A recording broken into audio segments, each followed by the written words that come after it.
Code Enforcement Special Magistrate hearing for Monday, July 14th at 10 a.m. My name is Erica Agello, and I am the appointed Special Magistrate to hear today's cases. I am a practicing attorney licensed by the Florida Bar and board certified in city, county, and local government law. I have been appointed to this position in accordance with the authorities set forth in Chapter 162 Florida statutes and the City of St. Pete Beach Code of Ordinances. I am not an employee of the City of St. Pete Beach, and I do not represent the city here today. I also do not confer with the city's code enforcement officers outside of the hearing process about your cases. It is my role to fairly and objectively review the matters presented. As such, I would like to advise you of certain matters related to today's proceedings. Today's matters will be heard in the order in which they appear on the agenda, unless otherwise agreed. Every effort will be made to hear all persons having relevant evidence, arguments, or comments related to the specific case that is being heard. If you wish to speak today, it is necessary that you be sworn in, which I will do momentarily.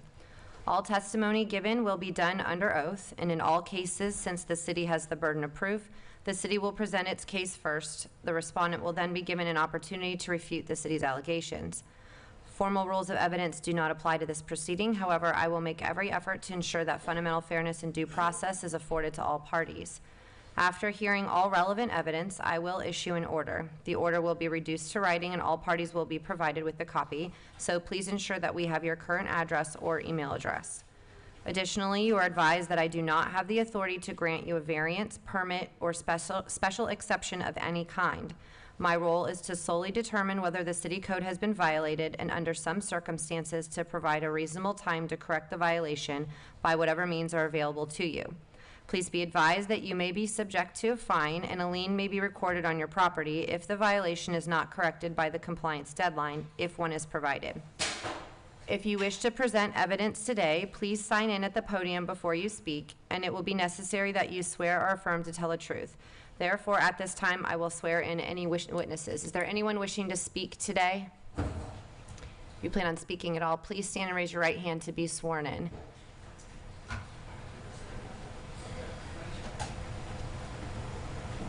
Do you swear or affirm that the testimony you are about to give is the truth, the whole truth, and nothing but the truth? I do. It's so sworn. Okay, are there any changes to this morning's agenda? Yes, good morning, Madam Special Magistrate Pete Doerr, Code Enforcement Manager for the City of St. Pete Beach. Changes to the agenda are as follows. We'd like to continue case number 2024-0584. Can you tell me what agenda item number? What is that? C. Right. C as in cat. 2C or 3C? No, not that one. Neither one of those are 2024.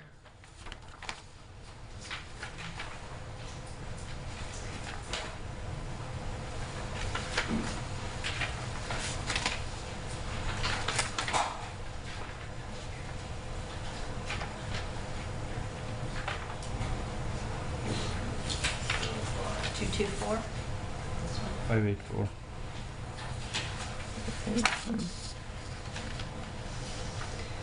O. Oh, Is that 4O? and 2025-0388.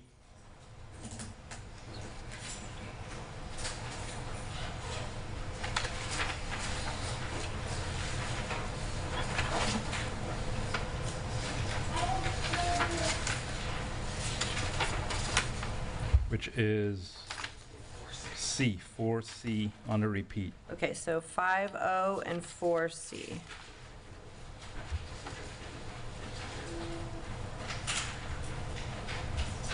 And you'd like to continue those to a date certain, is that correct? Yes, please. Okay, and the next hearing is August the 11th. August 11th. Okay, so both of those you'd like to continue to August 11th at 10 a.m.? Yes, ma'am. Thank you.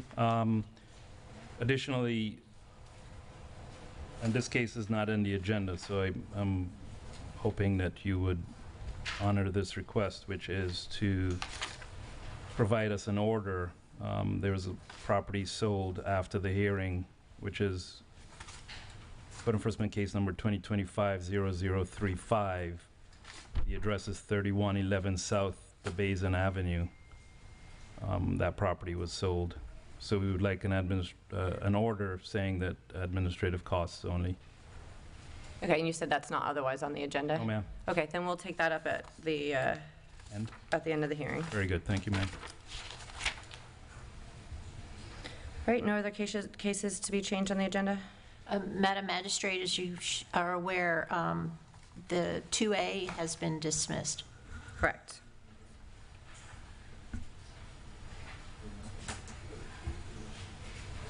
Okay, That's it, ma'am. and those are no more, okay, Thank you. okay. And I believe, okay, so the first case on the agenda, which is case number 20240475, City of St. Pete Beach versus Bayside Shops LLC, has been dismissed by the city, and that will no longer be moving forward. Does the city need me to get an order on that, or is that something that you guys have handled I internally? believe the other magistrate has provided Okay, the requisite. Mr. Thanos has done so. Okay, perfect.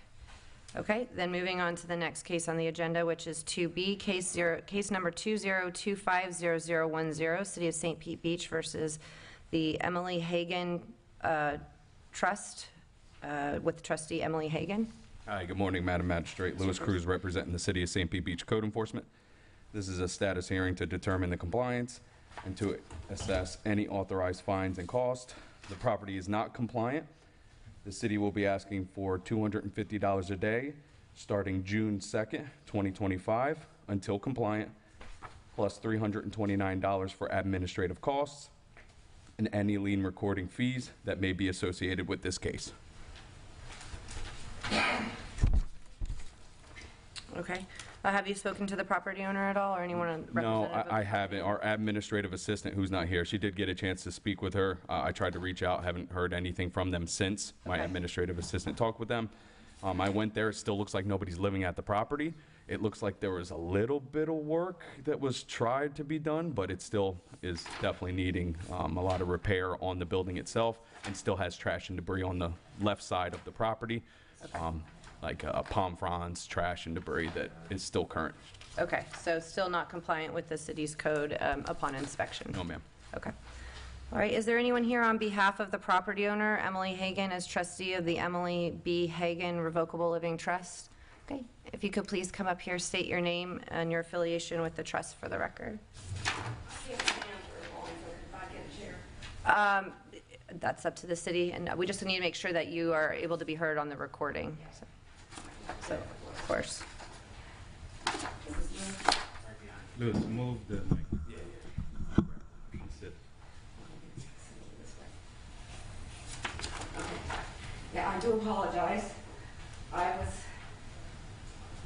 in the hospital, and I had a very bad car accident where I had, and also, well, number one, I lost it. And I apologize to interrupt you, but could you please state your name for the record? Oh, I'm sorry, Emily Hagan. All right, thank you, Ms. Hagan.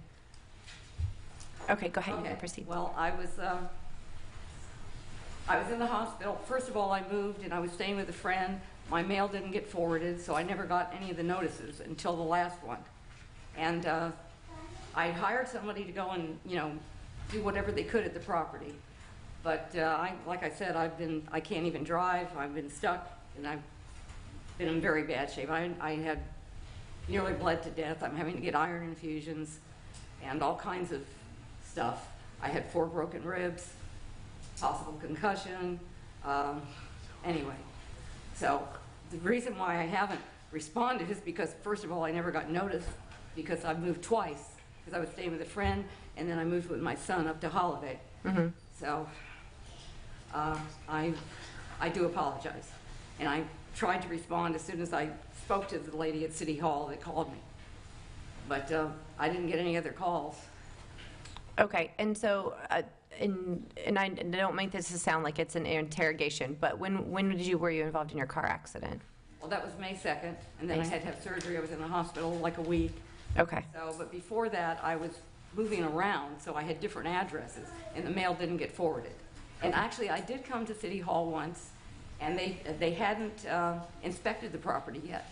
So I said, well, when are you going to? And they had it out. So they had to do another inspection, and it was out for inspection then. So I did try to take care of it before my car accident. Okay, and so then my understanding as well is that to this date, the city's saying it's still not in compliance with the city's code, and you said you had hired somebody. Yes. Okay, They were supposed to have removed all the debris, painted, and, fixed up the front of the house. okay, and once that was completed, did you speak to them and have them provide you with any, because understanding you can't drive, have them provide you with pictures or something of what was done? No, I guess I should have, because they didn't apparently do the right job, because I paid them to go and do it. Okay.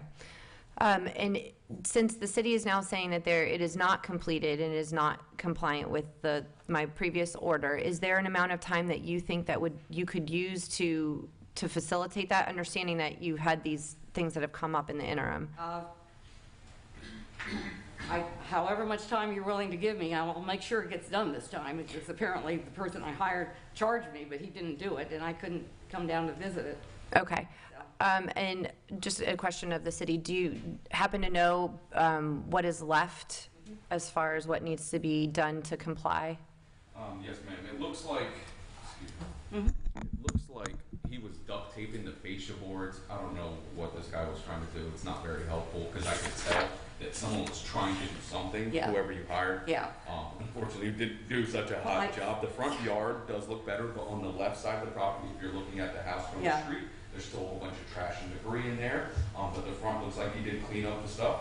But the fascia boards need to be fixed Okay. properly. Can't Okay. be duct taped. Duct tape. And Oh, then jeez. need to have painting.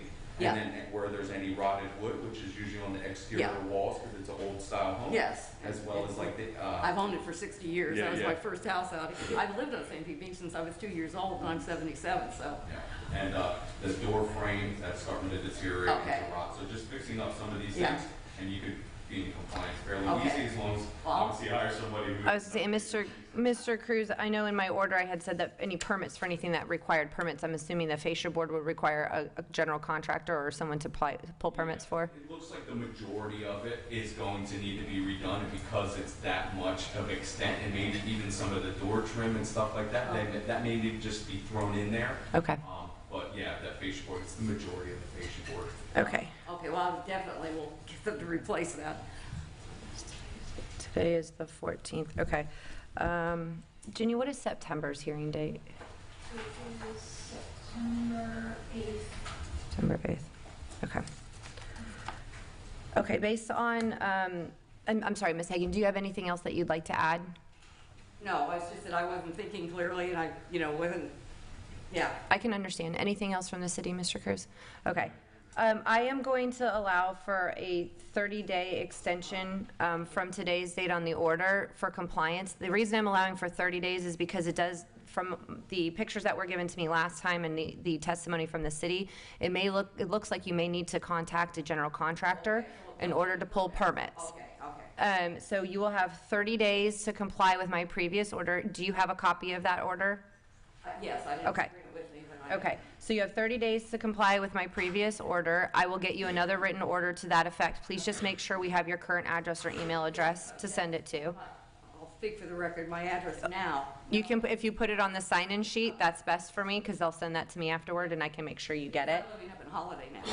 You had mentioned that. Yeah. And then I will set a case status hearing for the September 8th hearing, and if the property fails to comply by that date, or if there hasn't been a good faith effort to be made, we can discuss it at that time and determine if there's any imposition of fines or costs. Thank you very much. Thank you, Ms. Hagan. Have a wonderful day. How long is it taking to get permits? Sir, this is not a question and answer session. That's something that you'll have to take up with the city, and you can certainly talk to somebody in the building department about that. Thank you. I thought so.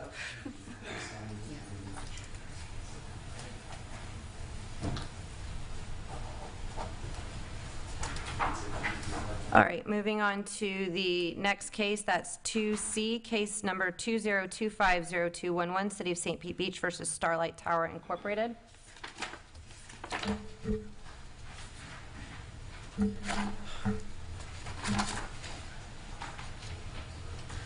Mr. Cruz.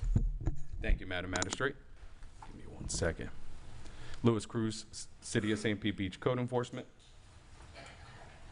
This is a status hearing to determine compliance and to assess any authorized fines and costs. The property looks to be working with the city, going through the proper channels through the permitting process. It is in review right now with the Planning and Zoning Department. They're definitely making all the right markers that they need to throughout this process. The city will be asking for a continuance of another 30 days to give them additional time to fulfill and obtain the proper permit for the garage wall that was broken during the storm and being redone without a permit. Okay, so 30-day extension from today's date or from the date of the compliance in the order? From today's date? From today's date, yeah, please. Okay, so 30-day extension from today's date and then reconvene on September 8th for a status hearing to Yes. determine if it's, okay. Is there anyone here on behalf of the respondent, Starlight Tower Incorporated? If you could please state your name for the record. Yes, good morning, Madam Magistrate. My name is Edward Wolf. I'm here representing Starlight Tower. I'm a member of the Starlight Tower Board of Directors. I'm also one of the owners there for Unit 108 that was damaged in the storm. I appreciate the comments. I'd just like to tell you we are trying our best. It's been very difficult to get a contractor to come in and take over somebody's work. I finally did get that to happen, and unfortunately the permit, when he filed for it, he filed it incorrectly. He did lay the blame at his staff. It was filed as residential, not commercial. They took care of that. They sent in the costs. They sent in the engineering drawings. I tried to make a couple phone calls on July 8th and 9th to talk to Mr. Curtis's office. I got a call back on the 10th of July. Mr. Green was very helpful to me and took care of that. Mr. Green did say that he would help to facilitate the permit process. I don't know if it's been approved or not, so I'm guessing it's still under review, but he did send an email telling us that we would need a threshold inspection. I will tell you that we're working with Karen's Engineering, Mr. Tom Buffington, if you need his card. Tom agreed to do that for us, so we are making progress there. I think all our ducks are in order, and we can move forward once we get the approval of the permit.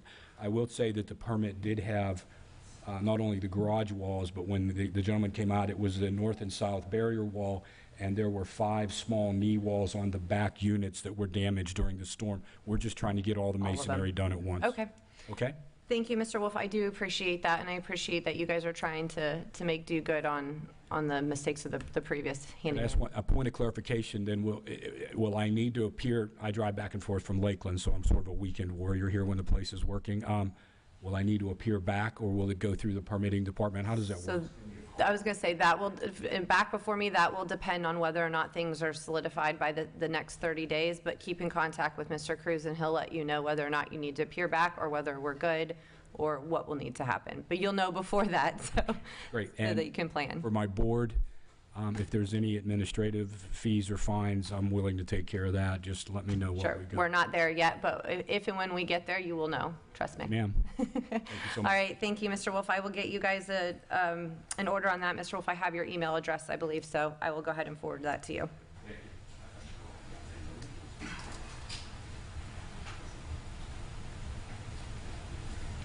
Okay, moving on to agenda item 2D, case number 202502223, City of St. Pete Beach versus Kathleen Johnson. Thank you, Madam Magistrate. Louis Cruz representing the City of St. Pete Beach Code Enforcement. This is a status hearing to determine the compliance and to assess any authorized fines and costs. It looks like the property owner, I stopped there this morning, I did my rounds this morning just in case, went there. It looks like some of the furniture and some of the debris is gone, but there's still furniture existing there, as well as the trailer that's unregistered. So the property is not compliant. The city will be asking for $250 a day, starting July 10th, 2025, until compliant, plus $329 for administrative costs, and any lien recording fees that may be associated with this case. I don't really have any contact for them. I've done everything I could. I exhausted kind of every avenue that I have in my disposal to reach out to the property owner. Still, no one's living there, no one's been there, and haven't gotten any contact from anybody. Okay, thank you, Mr. Cruz. Anyone here on behalf of the property owner, Kathleen Johnson?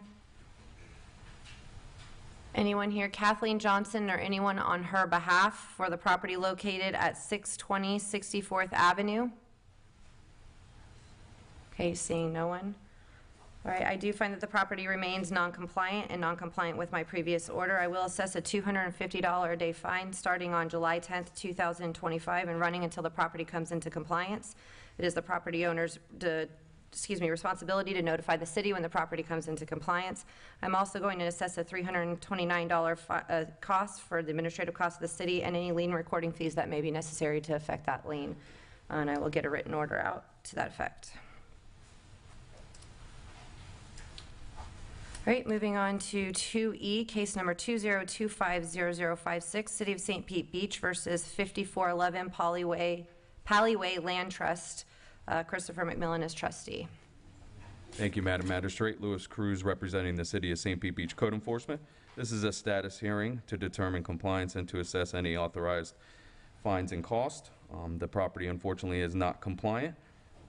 Doesn't look like they've made any headway at all, and now it's starting to have overgrown grass on top of all the other violations that you saw last time at the hearing. The city is going to be asking for $250 a day starting July 10th, 2025 until compliant, plus $329 for administrative costs and any lien recording fees that may be associated with this case. I still have not heard from the property owner. I still don't really see any movement there. One of the doors is ajar now, so I don't know if people are coming in and out of there. I'm not sure. Okay. But I have not seen any movement at the property. Okay, and I didn't receive, my last order didn't get a notification that it was returned to me. You haven't received any notices returned to you at all? Okay. Okay, anyone here on behalf of 5411 Palliway Land Trust or Christopher McMillan as trustee? Anyone here on behalf of 5411 Palliway Land Trust for the address of 5411 Palliway, St. Pete Beach? Okay, seeing no one, I do find that the property remains non-compliant and with the city's codes as well as my previous order. I will be assessing $250 a day from July 10th, 2025 until the property comes into compliance, as well as $329 of reasonable administrative costs of the city and any lien recording fees that are needed by the city to effectuate that lien.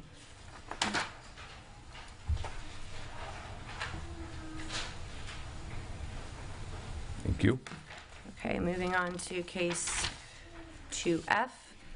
Case number 20250064, City of St. Pete Beach versus Kenneth Donovan and Wilma Donovan. Thank you, Madam Magistrate. Louis Cruz representing the City of St. Pete Beach Code Enforcement. This is a status hearing to determine the compliance and to assess any authorized fines and costs. Drove by the property today. It looks like he did fix the fence. So that is a plus, but he still has the outside storage of equipment, different materials. I don't want to say trash and debris, but it looks like quite a mix of things, so it's hard to differentiate. So the property is not compliant. Cities will be asking for $250 a day starting July 10th, 2025 until compliant, plus $329 a day for, plus $329 for administrative costs and any lien recording fees that may be associated with this case. The property owner has not reached out to me or tried to contact me. Obviously, he wasn't very happy the last hearing, but it looks like he made some headway with cleaning up some of the stuff, but there still is quite a bit of outside storage there on the driveway. Okay, so that's the only thing that's remaining is the outside storage, and that is his automotive equipment that he is trying to repair. He said like the sitting lawnmower and all of that stuff. Yeah, there's Do like we a know, dolly. is he bringing that in at night and leaving it out during the day, as far as you know, or is that something that's consistently sitting out there? That's something that's consistently out there. From your observations? Yes, ma'am. Okay, so he's made no headway to try and bring that in at all? No. Okay. All right, Mr. Donovan, are you here, or is anyone here on behalf of Ken Donovan? I didn't see him come in. Anyone here on behalf of Mr. Donovan or here for 820 59th Avenue? Okay, I will find that the property still remains non-compliant with the city's code of ordinances and my previous order. I will find the property owner $250 a day starting July 10th, 2025 until the property comes into compliance, as well as the $329 in administrative costs of the city and any lien recording fees necessary to effectuate a lien. Thank you.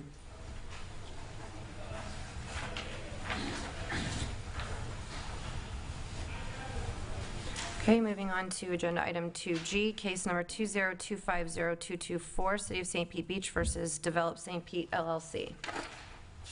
Thank you, Madam Magistrate. Louis Cruz representing the City of St. Pete Beach Code Enforcement. This is a status hearing to determine the compliance and to assess any authorized fines and cost. I went by the property today. It looks like there has been no change at all. Still that debris left in the right-of-way as well as on the property, along with palm fronds, stuff like that, doors that are, interior doors that are just leaning up against the walkway path that you can see from the street, as well as other debris on the left side of the property. So the property is not compliant. The city will be asking for $250 a day starting June 24th, 2025, until compliant, plus $329 for administrative costs and any lien recording fees that may be associated with this case. I have not made any contact with the property owner. I've tried to exhaust every avenue that I possibly can within my means to try and speak with them. I see nobody at the property. I haven't seen any cars parked, any changes at all, unfortunately. So we're kind of in the situation we're in now. Okay, and I didn't receive a return on my last order that I sent to them. Did you receive any return notices or any return mailings to them? No, ma'am. Okay. All right, anyone here on behalf of the property owner, Develop St. Pete LLC? Okay, if you could please come up here and state your name and affiliation with the LLC for the record. Alexis Selby, and I'm the owner. I'm sorry, your last name is? Selby? Selby? Yes, ma'am. Okay, and the owner is an LLC, so what is your affiliation with the LLC? Are you the manager? I'm not the owner of the LLC. I own the property. It's my LLC. I understand, so you're the, okay. Yeah. Okay, and go ahead and you're welcome to respond to the city's allegations with regard to the property. Absolutely. So the reason why, obviously, I never responded is because I never received any of the notices. Ironically, the only reason I'm here today is because I received a notice for another property that I own on St. Pete Beach, that's 650 59th Avenue, and that was actually the reason I came to this hearing today. Come to find out, I noticed that that one had been removed because I came into compliance, because as soon as I was notified, I handled it immediately. And just so you're aware, I actually have a handyman at the property as we speak, handling the debris on the property. And I literally only found out about it this morning. Okay. And so had I known sooner, I would have taken care of it, because I know 650 59th Avenue was on the docket, and it had been removed, because as soon as I found out that I had an issue, I had somebody there taking care of it. And I do apologize. I've been working with going through permitting as far as for new construction, so I haven't been to the property, and so that's the reason why I didn't even know anything was wrong with it. Okay, and is the mailing address for that property is your correct mailing address, 2830 48th Street South in Yes, ma'am. Gulfport? And the irony is, but I did receive the notice for 650, and somebody actually reached out to me directly via email for 650. I think it was Jose, I believe, or? No. Oh, it was with you? Okay, sorry, I apologize. But I didn't receive an email or anything for 8090 Gulf Boulevard, but I can assure you it's being taken care of right now. So I'd be happy to upload photos and send you guys photos as soon as it's done today. Okay, and on this property, did you receive my order with regard to the violations? Nothing. Like, that's the problem. I didn't receive anything for that property at all. That is interesting, because it's the same address, Yeah, and and- all of it was just a simple case. And that's Okay. what's so crazy. Like, the only reason I'm here today is literally for the other property address. And so, yeah, I mean, I promise you it's being taken care of right now, and I'd be happy to send photos. Okay. Anything else that you'd like to say? No, ma'am. Right, anything from the city? Okay.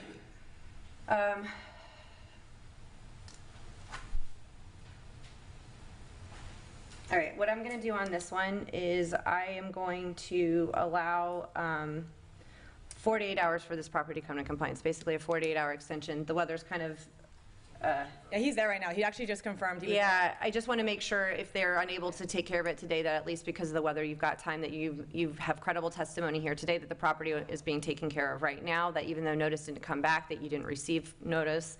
I don't find that notice was improper. I do find that based on the credible testimony, I'll give you 48 hours from today's date in order to bring the property in compliance. If the property is not in compliance in the 48 hours, I will impose a fine of $250 a day starting on June 24th until the property does come into compliance, as well as $329 in administrative costs and any costs to affect the recording of a lien. What that means is you need to make sure that within 48 hours you contact the city and let them know that the property is in compliance, either send them pictures or have them go out and inspect.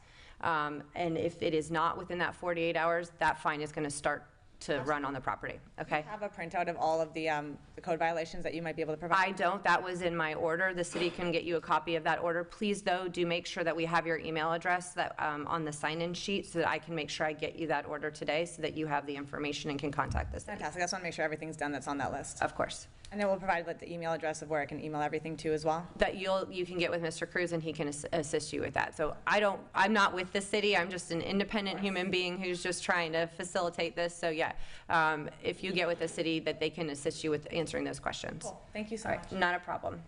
Thank you, Ms. Selby.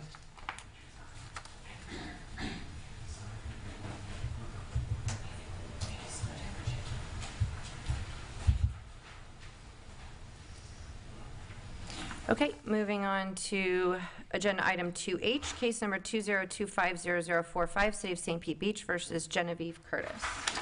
Good morning, Madam Magistrate. Stephen Rivera on behalf of the City of St. Pete Beach Code Enforcement. This is a status hearing to determine compliance and assess any authorized fines and costs for, which one is this? 3307 East of Basin. The property is not compliant. I had the city arborist go back out. There's still about 3 trees left on the property that need to be removed. The boat is registered. I don't know when it was registered, so I'm not sure if it met the time frame that you gave them, but it is registered, it is tagged, so that's in compliance. There was a dead tree in the front yard that was removed, but there is still 2 trees on the right side, or would be the east side of the property, and I believe 1 on the west that still needs to be removed. Okay, so there's still 3 trees that the city arborist has determined need to be removed from the property because they're either dead, dying, or decaying. Correct. And the remainder of the property has been cleaned up. I know we said the Norfolk pine stays, but everything That else. stayed, there was a royal palm, there's a royal palm that's on the property. Give me 1 second. I actually have an email, printed it out for you. Okay.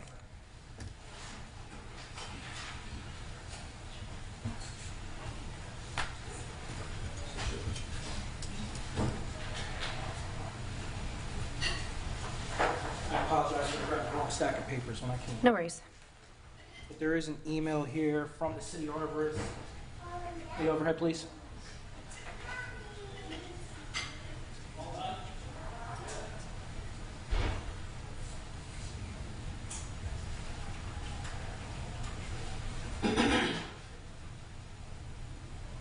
Okay. And he even included a few photos with it.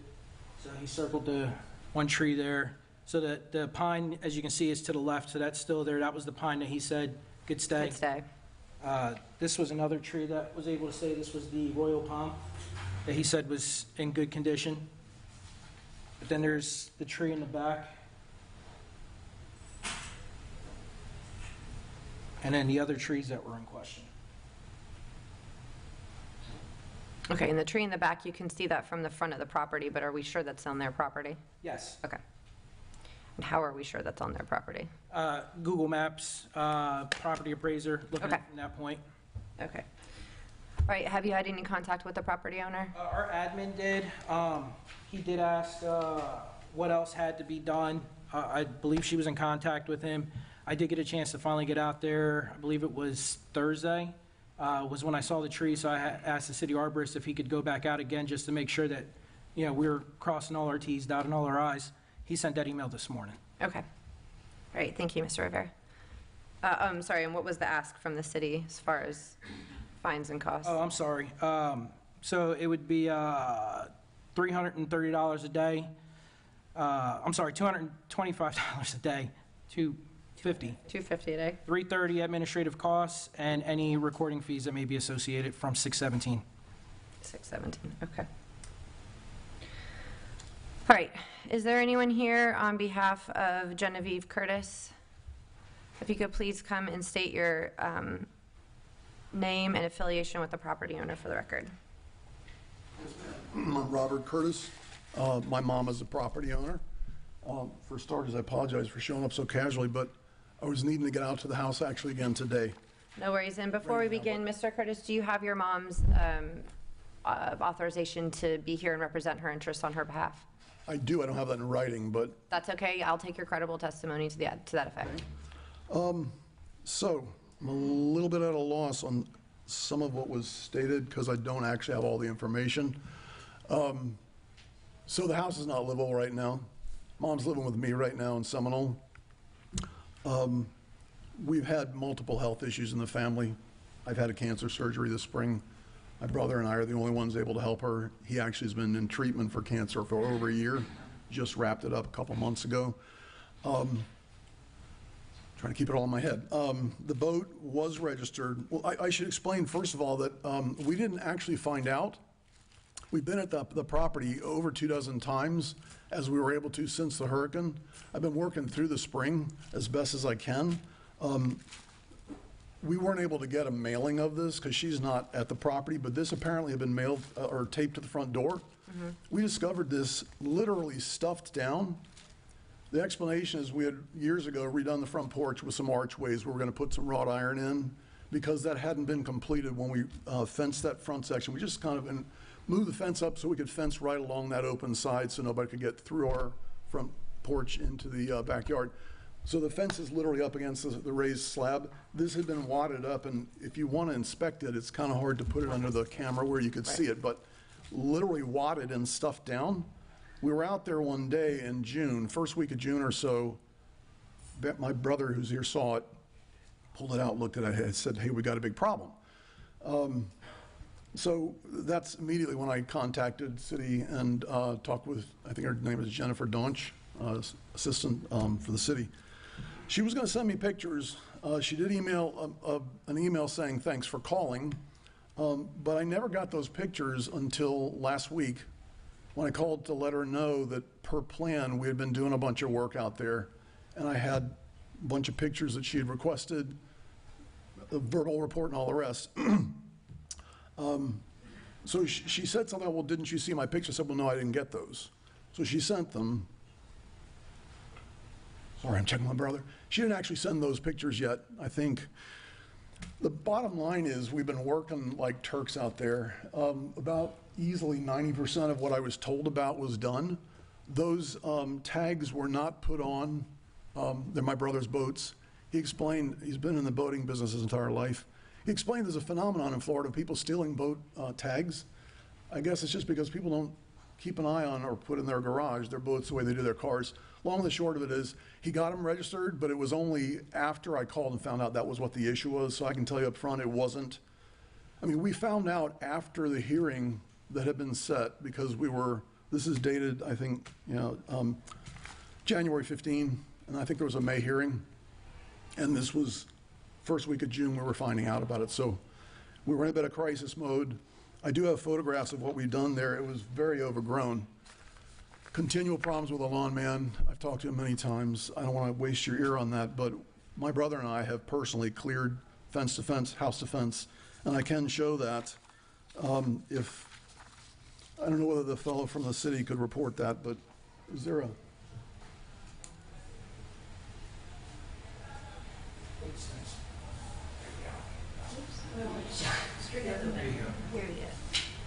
So that's one view of the backyard. I'm trying to show that the ground is literally cleared of everything except for trunks. And this would have been seen last week because I took these pictures on Monday. And then the other one is here. As to the trees, well, so I was understanding that, because the nature of the citation is to tell you what elements of city code you're not in compliance with. But we had a problem once back, I think, in 2023. I struggled then to understand, okay, but what exactly is it on the ground that lines up with that? So when I was asking Jennifer, don't mean any disrespect, but she took Daunch, Mrs. Daunch. She referred to herself as Jen, so I was a little wrapped around that. But she was saying, well, just make it look clean and neat. I mean, if you're driving down the street in a car, it should be obvious what the problem is. And I'm kind of struggling with that, but we literally clear cut. So they said there was a rat issue, and I understood that was from refuse or like thicket of, it really wasn't refuse. There were shingle bits that had been taken off the roof, but there was overgrowth of like weed shrubs. That stuff's been cut back. So I had emailed this last Thursday, sending photographs asking, I think that's it. Is that okay? So I didn't get anything back from the city, so I wasn't prepared to know what you're still saying the problem is. But I think we would in agreement that the rat problem is gone. Other than the trees, it was the boat tags, the rat problem. There was a pond. There is a pond. It's been neglected because of the hurricane, but we cleaned it out, except the muck that develops in the bottom. We pumped it out, got all the leaves out, and as I explained in my email, that's up next. The trees are a problem. I'm a botanist. That's my degree. I'm a former nurseryman licensed by the state. I grew up here. I actually planted those trees yay high. They've been there for 40 years.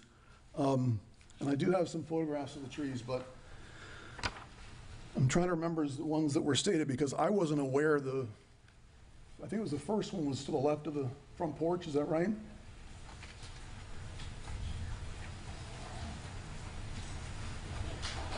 So the trees in question, there's the road services, that one's here.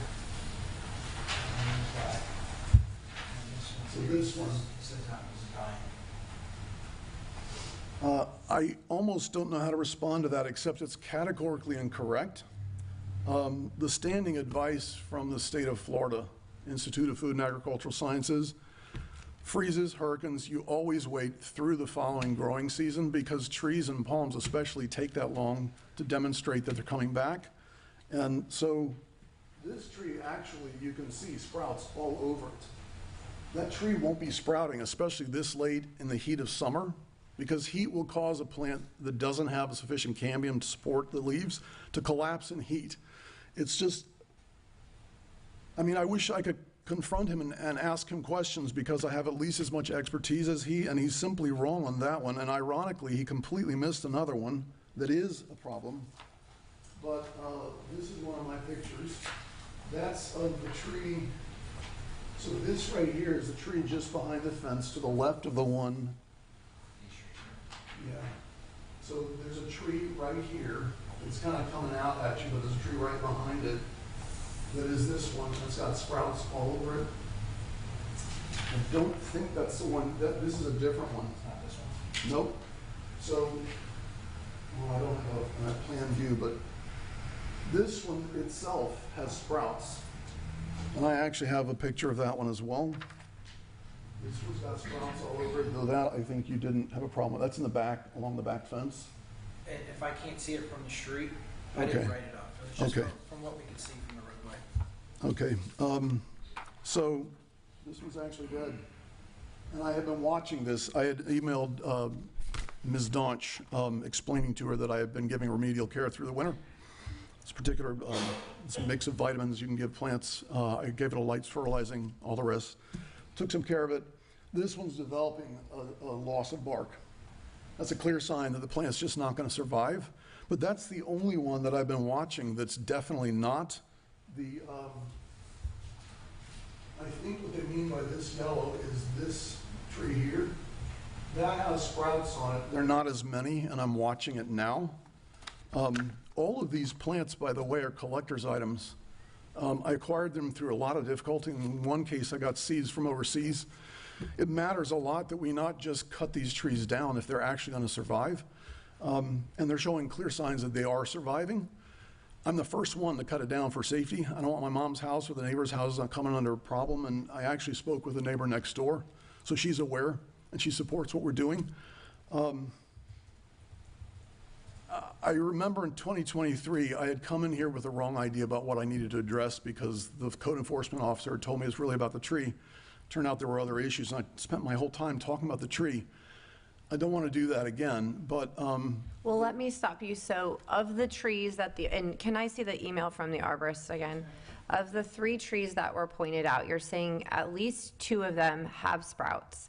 And in your opinion, as a botanist and as a licensed nurseryman by the state of Florida, those you think will come back and are not dead and dying. They were destroyed, maybe impacted by the storms, but you think those could come back. The one tree that you're saying has the bark issue, that one you think probably will not make it, correct? I'm confident it won't, but that's not one that they cited, by the way. Okay. I'm trying to remember the ones you cited. There was one in the front yard, right in the middle of the front house. That one's removed. That was well, yeah, there's one, there's 8 foot of one because there were 4 trunks, but we worked on it. So that's 1 out of 3, or is that other than the 3 you mentioned? So the email was from this morning of his morning inspection that he did today.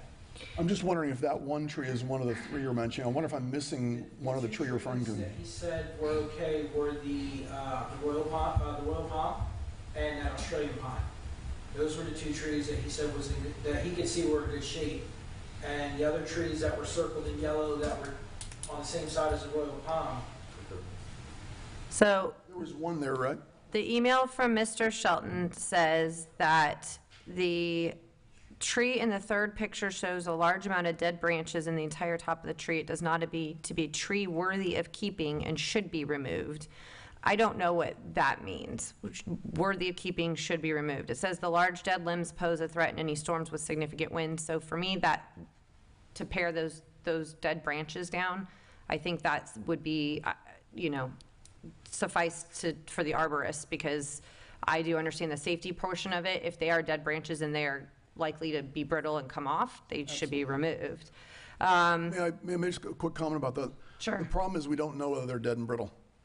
Until the sprouting's complete, which it should be by the end of this growing season. So, I mean, When is the end of the growing season? well, actually, it's into the fall. Okay. I can just tell you from personal experience, I can bet money, and I'm usually on the money. I know some of them are going to have some dead branches, and I could start trimming Sure. those for sure. And dead branches don't mean dead trees. I can understand that. Right. I don't know whether you would be prone to granting credence to the comment, it's not worth saving and should be taken down. I don't know what that means, and do we have the arborist here that can, he has the right to inquire of the arborist's opinion. I have nothing more than an email, so I'm going to accept what I've got as far as testimony, because I can't inquire of the arborist either. So I am inclined to, please continue. This is your chance to respond. I feel like I'm at risk of talking in circles. My concern is that the trees, simply as a matter of fact, are not discernible, except that the one clear sign is that they are rejuvenating. I will tell you that this one, right here, a month ago had green sprouts that are beginning to brown up a little bit. That's in the exact nature of what these trees will do. If it sprouts more green, which is entirely possible because we've had a dry season with only the rains hitting now, then that's a good sign it's rejuvenating. If it doesn't, we're already, by the way, on this one, cutting both major limbs off. All this infrastructure you see here, all those limbs, they're going to go just because it's misshapen. There's a broken limb there. The trunk and like a vase at the top, our intention is to keep. And so I'm guessing that might. And that would be consistent with what you were saying. So I'm trying to remember, there was this one and then the one at the left of the house. I'm not remembering the third. Or was it it's actually a bottle palm. It was the palm or was it another tree? Two trees, I believe he said was in this general area. So that would be,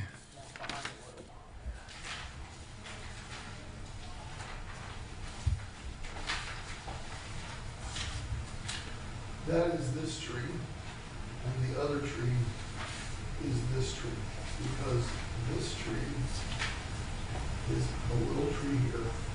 It's overshadowed a little bit. This is actually And it far could up. be the same tree. I mean, not to step on your respondent, but we're doing it from the front of the property. We're not in the back. Right, which is why I asked before are you sure that was on their property? So, I'd be happy to escort the arborist on the property if he wants to take a closer look, or you for that matter. I mean, I've been telling Ms. Daunch, in fact, I'd asked if I could get with Steve Rivera before he would sign off on things, because I think he was a case manager for that. It's my case, yes. Oh, okay. Are you Steve Rivera? Yes. I spoke to you on the phone like a couple of years ago, last year, but I never put a face to the name, sorry. I wanted to say too that because unless this is not an issue, we had been this is a stack of logs from all the trimming we've done. That used to be about 10 times as much. We've been hauling it. We're going to keep a small amount for firewood, but that's neatly stacked on the left side up against the fence. My concern was that would be an issue about rats, but I mean, it's a neat log pile, right? I mean, you can have firewood. and I don't think that's a concern for today. So I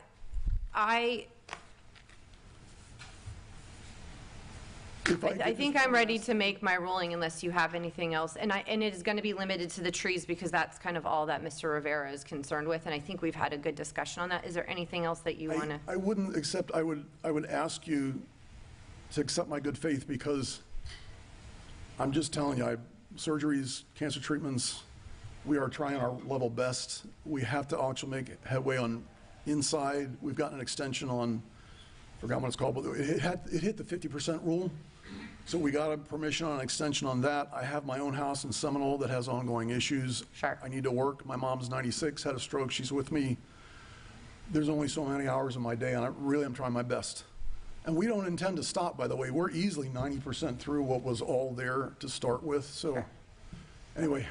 No, I appreciate it. I thank you for coming here today and Mr. Curtis and pleading your case. Is there anything else left from the city? No, ma'am. Again, the boat's registered. There was a brush pile that was cleaned up. There was a dead tree that was removed. Just the trees that were in question. Okay.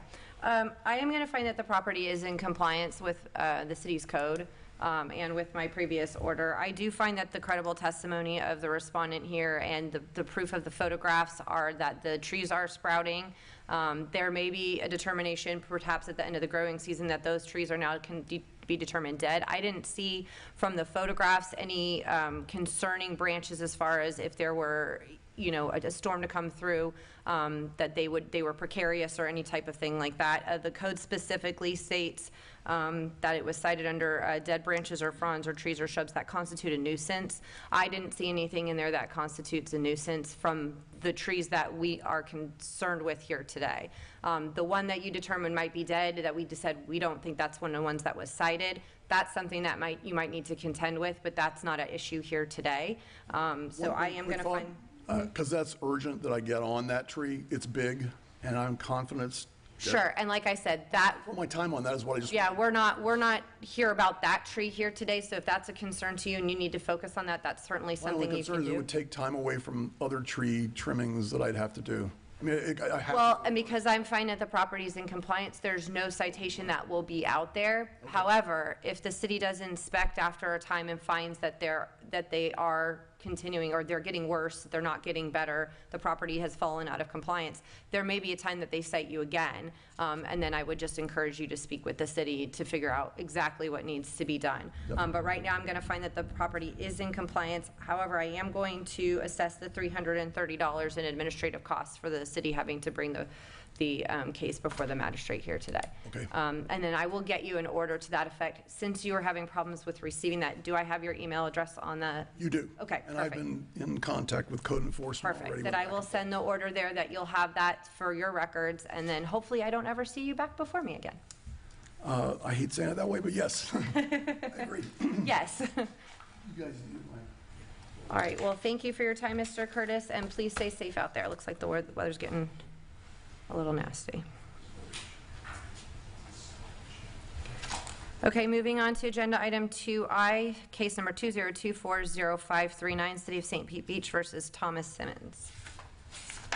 Good morning, Madam Magistrate. Stephen Rivera, on behalf of the City of St. Pete Beach Code Enforcement. This was a status hearing for permits for hurricane repair for 103rd Ave. It was continued, and then we asked for a continuance. He is in compliance, so we're not seeking any fines, just the $330 administrative costs. Okay. Anyone here on behalf of the respondent? Anyone here on behalf of Mr. Simmons or for 103rd Avenue, St. Pete Beach? Have you spoken with him about the property being in compliance but assessing the costs? No, he was actually here at the last hearing. Right. He was here with Ms. Babbitt, trying to help her with her property. Right. And I don't think he realized, That but we he had had. spoken prior to that, that as long as he was working toward getting the permits, I confirmed this morning the permit's been issued, so. Okay. Okay, well, I will find that the property is in compliance, and I will be assessing the $330 in administrative costs, and I have Mr. Simmons' email, so I will send him the order to that effect. Thank you.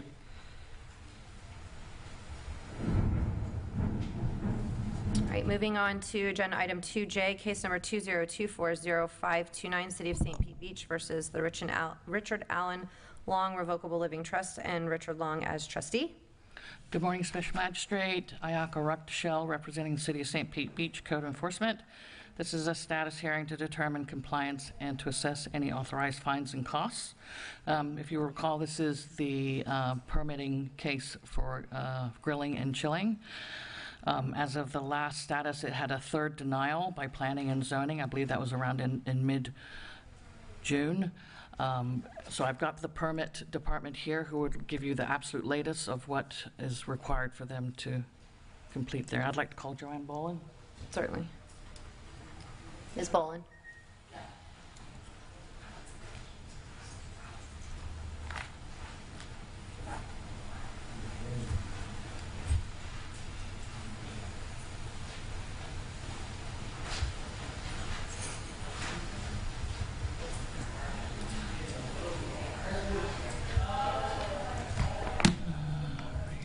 Permit number applied 2502703.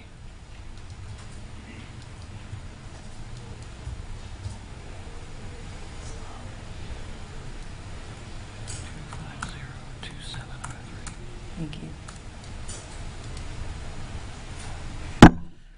Good morning. My name's Joanne Bolin, Permit Administrator, City of St. Pete Beach. We're looking at permit number 2502703, and our software is going a little slow right now because of the storm. Latest on this is last review was completed on June 10th. We had a denied third review from Planning and Zoning. And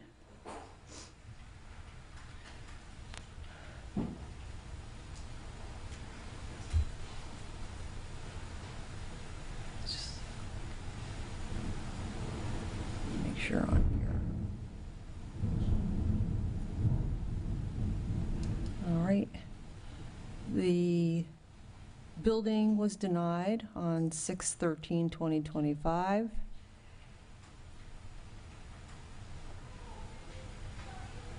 Fire was approved. And if you'd like, I can tell you what is needed, what's required for these denials. Okay, so the planning and zoning was denied for the third time, but that's not based on these recent submittals. Those were also based on the prior submittals, is that correct? Submittals done on 6/2/2025. Okay, So this went back in review after those submittals. okay. There's no other submittals since 6/2. Okay, since 6/2. Yeah. Okay. And so the planning and zoning was denied for the third time, building was denied on 6/13, and then the fire was approved. Correct. Okay, and then what is outstanding, and this is, I guess my next question is, the statute says upon 3 rounds through on the building side, not necessarily on the planning side, but on the building side, it's kind of a wash. Correct. Where are we on the building denial? Building denial is, And those were for after the fact, right? yes. I can read this to you if you'd like to know what I just want to know how many denials we are at on the building side of things. Is this the first denial on these submittals? No. Looks like third. Third on this one as well? Yep. Okay.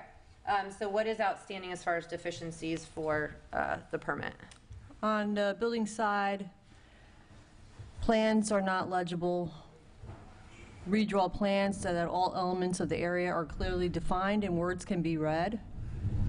FBC 105.1, pergola is required to have signed sealed plans showing that it meets the required wind loads. Details should include how the structure is going to be held down. Previous comments have not been addressed. FBC 107.1, plans showing the required restrooms. FBC 403.1, plumbing, plans showing the required accessibility, ADA. 101.1. So we're looking Okay. for all of that to be submitted. And as far as planning and zoning, staff still requires a survey showing a fence installed at the maximum height allowed by the code pursuant to LDC Section 6.24. Please see comments from prior review. We also need to ensure the pergola and other features meet required setbacks. Please submit a survey showing that the setbacks are met, and note that the location of fence as required.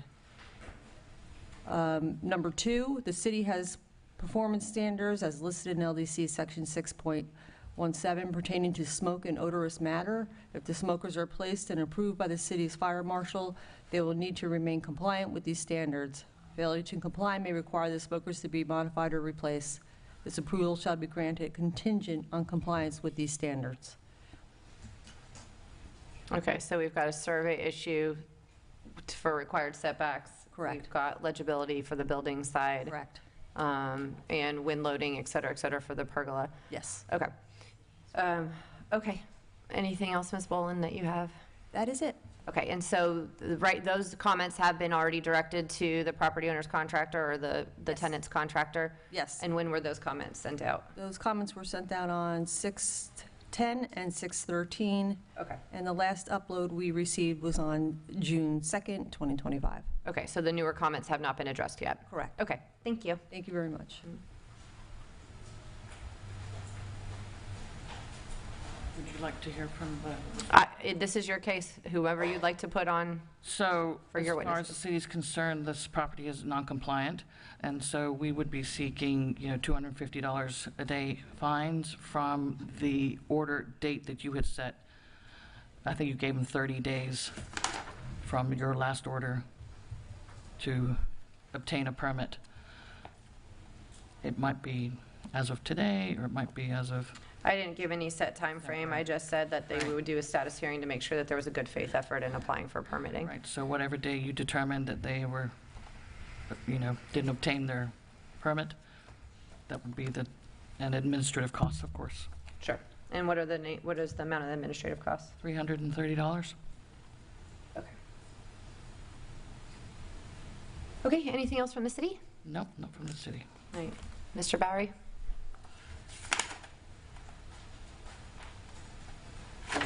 Hello, can you give me an update on what's going on? Absolutely. We had a meeting with the senior planner, Brandon Berry. It was a good meeting. All the things that Ms. Bolin spoke about, we did address. The fire marshal has approved the smokers and the position of the smokers. We have a fire retardant, everything around it and stuff like that. As for the bathrooms, the health department and the state has already told me it's still compliant from the first time they approved of my bathroom. Nothing has changed. I can understand that. However, the Florida Building Code requires you to have ADA compliance if you are making any renovations to those areas on a commercial property. Yes. So I understand the health department is saying they're fine, but, the building official is looking for compliance with the Florida Building Code to get you the after-the-fact permits for the renovations that you've done. So can you address that with the contractor? It looks like the notes were that the submission was not legible and that they needed to be able to see some of the items on there so that they could address the issues that they might have to get you the after-the-fact building permits. Have you addressed those issues with the contractor? Yes, and for the seating, it's limited seating. And so, yeah, and I'm not worried about that. I'm more worried about we had electrical that was done, that other stuff that was done, and at this point, the building department can't review those plans because the comments that came back were the plans were illegible, and those were the comments that Ms. Bolin said were submitted to the contractor on 6/13. So I understand your testimony here today is with the planning department, you've addressed kind of those issues and you're ready to do another submittal, but from the building side of things and the actual permitting, that they're looking for plans that show ADA compliance with the restrooms for maybe, and I might have said this wrong, but maybe for ingress and egress as well, but also for making sure the plans are legible so that they can address the issues of the electrical, the plumbing, et cetera, et cetera. when I sat down with Mr. Brandenberry, that wasn't something that I was aware of, only of the fact that he wanted me to get, they wanted us to get a survey. Sure. Boundary survey. Sure. That's what we've been working on. Okay, and that's on the planning side. So I guess maybe I need to take a step back. So when you We never got the email. you haven't got the building email yet. And they haven't emailed, and constantly they have not been emailing the property owner, Richard Al Long. He asked that, he did require and asked that when he was here. Sure. And I've been having to forward everything that I've been giving. I have a huge email thread with Brendan Berry and everything, but nothing from them. Nobody's emailed me or the owner. And we should verify this with the city, but my understanding is when things get submitted to the building department, it goes to whomever the contact is. The applicant should be getting it. Aoki, can you verify when stuff is submitted to the city? Is it going to the contractor? Is it going to, it should be going, it goes to the contractor. Okay, so then your denials for your permit are going to your contractor. Have you spoken to your contractor about that? Yes, and the last denial that he had, that's what I went to Brendan Berry with, and I said, you know, and it was actually the boundary survey, there was nothing. Right, but Brandon Berry is, and he's with the planning department. He can't address the building concerns. That's going to be through the building department. I'm going to pull up my last Sure. message from. So I guess then my comment is, or my question is, you had the meeting with Mr. Berry and you were addressing the boundary survey. All the remainder of the comments, have you submitted, or has your contractor submitted and uploaded all of the issues with those deficiencies yet? As far as I know, yes. Okay. The last one that he sent me was from Mr. Berry to him regarding the pergola, the fencing, pergola drawn to scale. I've sent all the information. I put all the information on the pergola. The fence was something new, and it needed a boundary survey, and that's what we were working on. But yes, we submitted all the information on the pergola, how it's built, and what we're going to use to hold it down. Okay, so the wind loading, okay. The fence was the new addition. He was like, oh, he said you have to put the fence 8 foot high, non-porous. Okay. Which is not a problem with me doing, but he required the boundary survey before. For that. And we assumed that the owner of the property, Mr. Al Long, and we thought that the city had already had these items, the surveys, because the building's been there before I was there, and there's been obviously work there, been done, but they couldn't find it, and so we emailed him last week. I finally found a surveyor. Surveyors are very hard to find right now because of all the destruction and people with fences going down and people checking their properties. So they were 3 weeks out. I have the email, which was forwarded to Brendan Berry, that they will be there this week. Okay. To do the boundary survey. And he required thank you, and then we could just move forward after that. And then he said, you know, basically told me once the boundary survey is done, and this, like you said, is legible, and we can see where the fence is going to be and the pergola is going to be. Sure. He said once those 2 steps are done, he said they will go forward with the approval. Another review. Yes. Okay. He said, Jason, get this done, and then your permit should be able to be approved. And I said, okay, and so that's basically what I'm working on. So within this week, the boundary survey should be done. Before then, you know, and I will submit a legible copy. Yes, copy where everything can be read and seen the proper way. Okay. Obviously, the general contractor has been busy and has a lot of work, and still in Fort Myers and other places, so he's been working with me also, and so has the other contractors who have signed on to the permit. So. Okay. All right. Well, thank you. I'm just, waiting for the surveyor. Trying to do what you got to do. And and all 4 of the surveying companies that I've talked to, they thought that the city should have these already, but I said, let's just do it. I'm going to come out of pocket and just pay for the boundary survey, so this way I can move this process forward and hopefully be done with it. And hopefully you'll say to me, I will see you again. Yeah. Not that I don't enjoy talking about this property. Okay. All right. Thank you, Mr. Barry. I appreciate that. Anything else from the city? So I believe the question is really about the building side and not the planning side of the issue. I do have the building official here, if you'd like to. Again, this is your case, so if you want to put him as a witness, I will listen to whatever he has to say. And I believe, I'm just going to jump in, there was also a question as far as documentation of the authorization for the gentleman to speak on behalf of the owner. Mr. Bowery? Is that also a concern? No, I have no concerns with that, considering Richard Allen, he has been here before, and he has said that we need to inquire with his tenant, and then he needs to be given emails from the city as a result. So Thank you. I understand. So that's in the record? Yeah, so that is in the record from this case previously, 2 or 3 hearings ago. Okay, so thank you. Good morning, Luke Curtis, building official for the city. Hello, Mr. Curtis. So just to touch on the building comments that were provided for this application. So there's a few different points to it. Number one was the plans that were provided were unclear. Didn't define where the bathroom was in relation to where the service or patrons would be. Additionally, the ADA regulations require a certain percentage of renovations to go into the, making it more ADA compliant. But above and beyond that, when we're adding space, it has to be fully conforming. So, for example, if this back patio area has gravel, that would not meet ADA standards. So we want to see that all of these are being met, or at least being added to. In the case of the bathroom, wouldn't necessarily need to be fully compliant, but code requires at least 20% of the renovations to go to making it more compliant. And at this point, you can't see that because you don't have any idea where the bathrooms are located in relation to? Correct. Okay. Correct. And then the total scope of work is not clear on the plans that have been provided.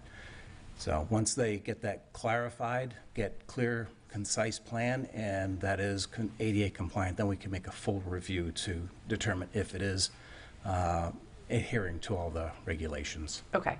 And at that point, then, right now, you're just waiting to get something that you can even review completely. And so those are what the deficiency comments are really centered on, because you haven't been able to make that determination yet at all. Correct. Okay. Anything else, Mr. Curtis? That's it. All right. Thank you. Do you have any questions for anyone with this city, Mr. Bowery? Yes, that was the first time that I've heard about, because we've had to continue adding things to this permit to be compliant, and so I can understand how it could be a little bit kind of jumbled, but in the egress way, there is supposed to be, there is shell back there.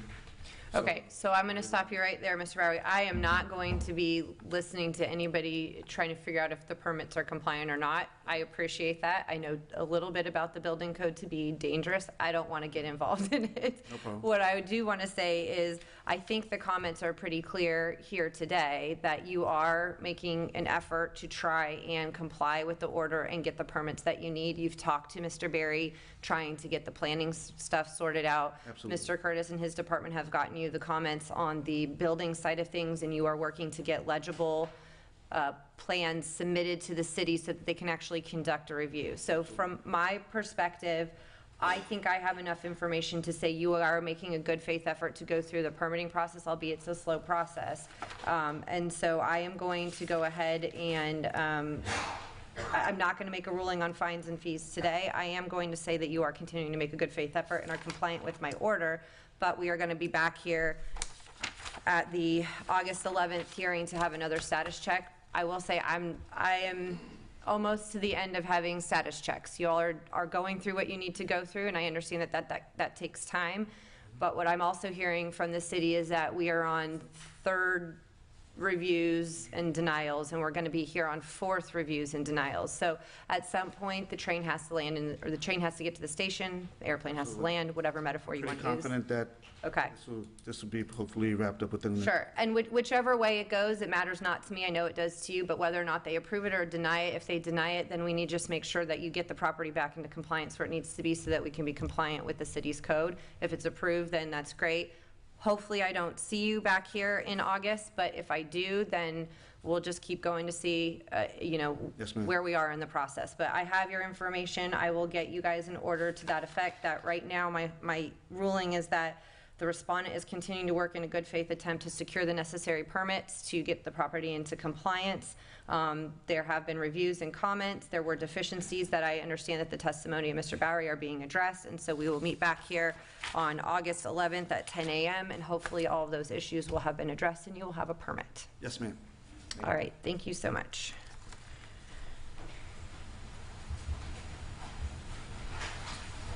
Okay, moving on to agenda item 2K, case number 20250139, City of St. Pete Beach versus Milad Musapana.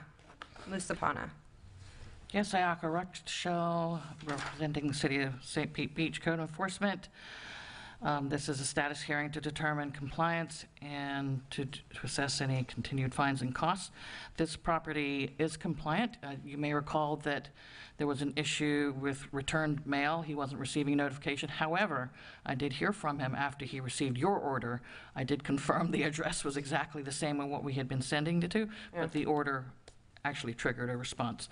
So the property is compliant, and he did comply by your order date. So I just got an overhead here to show you that he has cleaned up the property. Trees have been trimmed.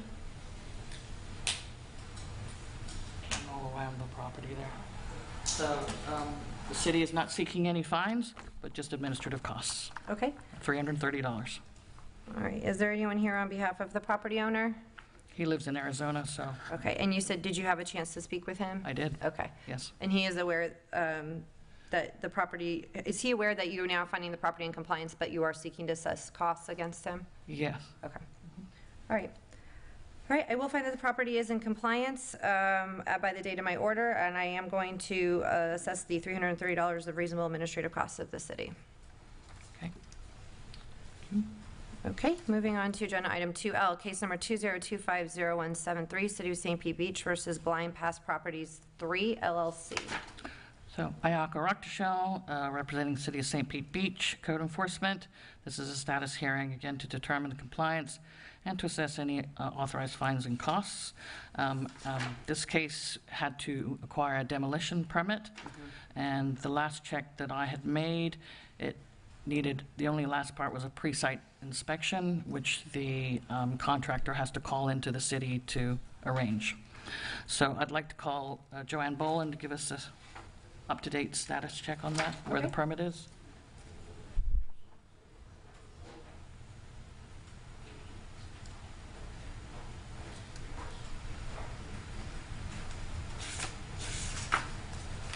Good morning again, Joanne Boland, Permit Administrator, St. Pete Beach.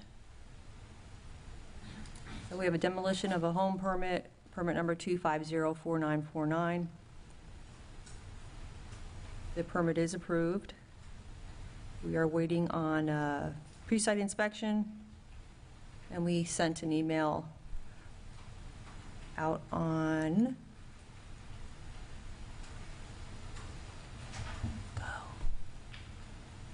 July 7th, 2025. Please schedule your pre-site inspection. Okay. Anything else, Ms. Boland? Yes. They went out and did a pre-site inspection and it failed. Oh, okay.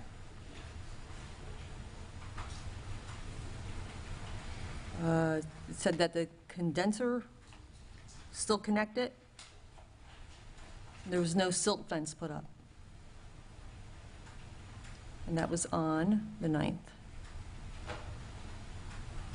of July. Okay. And any contact from the contractor since that date, or the applicant? Doesn't look like it, no. It is what, the 14th?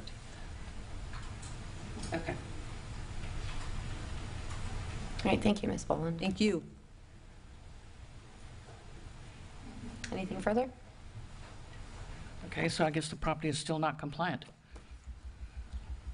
So we'll be seeking fines then as of the day that it failed the inspection, July 9th, And what are you requesting as far as the amount of fines? $250 a day, $330 in administrative costs. Okay, and that is, you said you'd like that from the date that they failed the pre-site inspection of 7/9? Yes. Okay. And just for clarification, the violation on this property was that it was otherwise unkempt. And from my recollection, that the contractor came in as well as with a representative from the property owner and said that they were planning on demoing it, so they weren't going to clean it up. So they didn't have to secure the permit in order to comply. It was just that's how they were choosing to do so.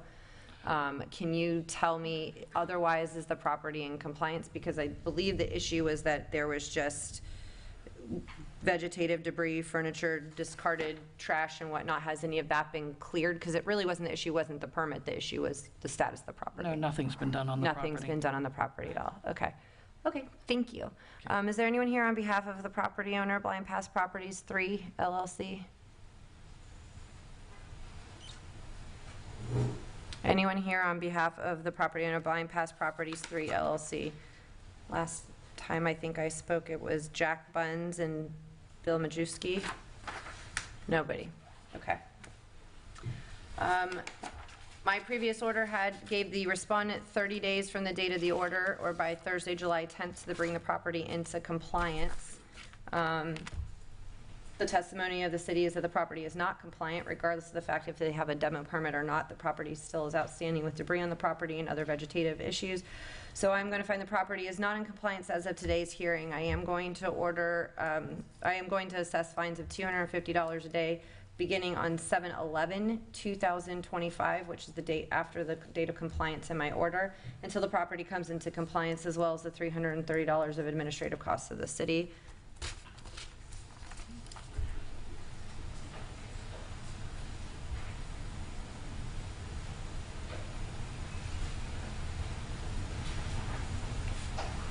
Okay, and moving on to agenda item 2M, case number 20250165, City of St. Pete Beach versus NXT Acquisitions Corp. Good morning, Madam Magistrate. Stephen Rivera again on behalf of the City of St. Pete Beach Code Enforcement. This is a status hearing to determine compliance and assess any authorized fines for permits at 396 41st Ave. Permits, pool, and the dock that was in disrepair.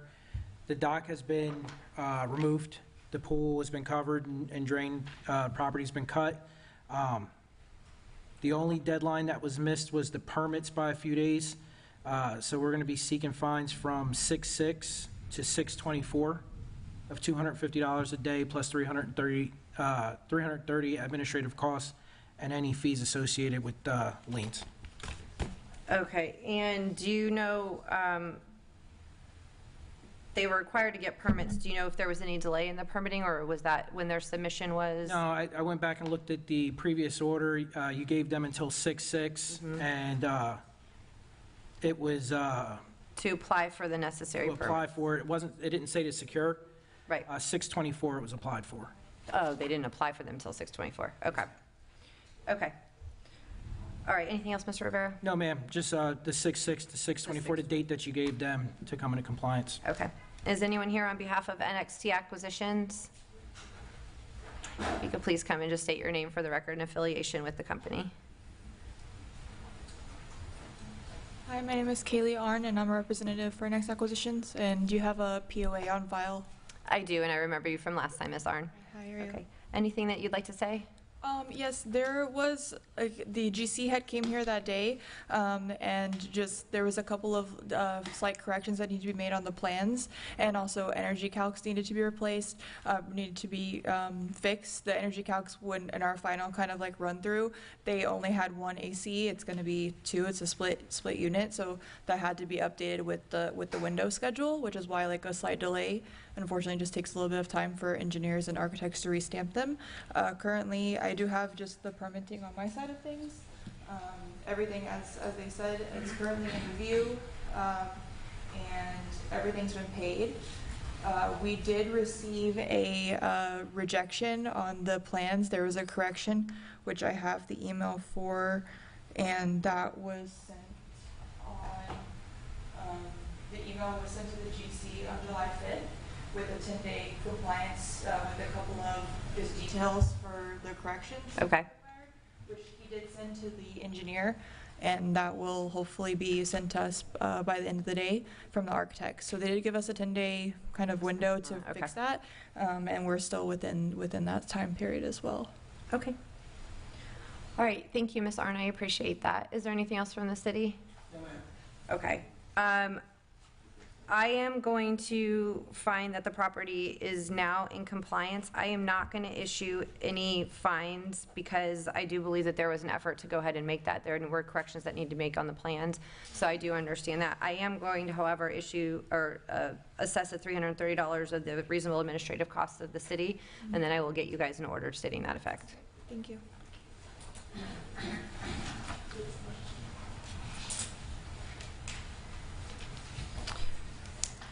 Okay, moving on to agenda item 4A, case number 20250410, City of St. Pete Beach versus 3511 Gulf Boulevard LLC. These are for repeat violations. Yes. Good morning, Madam Magistrate. Stephen Rivera on behalf of the City of St. Pete Beach Code Enforcement. Case number 20250410. Respondent is 3511 Gulf Boulevard LLC. Violation address is 3511 Gulf Boulevard. Violation description, the property is in violation of Section 4633, 2 and 3. Enumeration, 9865-4, unsightly conditions. 9866A, B, and 20, residential and commercial property maintenance of the Code of Ordinance of the City of St. Pete Beach. Case summary, initial inspection was 6/25/2025. Notice of repeat violation dated 6/26/2025. Notice of hearing dated and posted to the property 6/26/2025. The following is a true and accurate representation of what I witnessed. This is the affidavit of posting at 3511 Gulf Boulevard. This is a picture of the branches and fronds that are piled up on the property and the overgrown grass. It's another angle of the property with the overgrown grass and weeds. You know, measurement, the front of the property. This is debris that's on the property. It seems like it's chunks of wood. Couldn't tell what it was. Maybe old furniture that was tossed out at one point. There's a basket there, some more debris that's on the property. More trash, some palm fronds.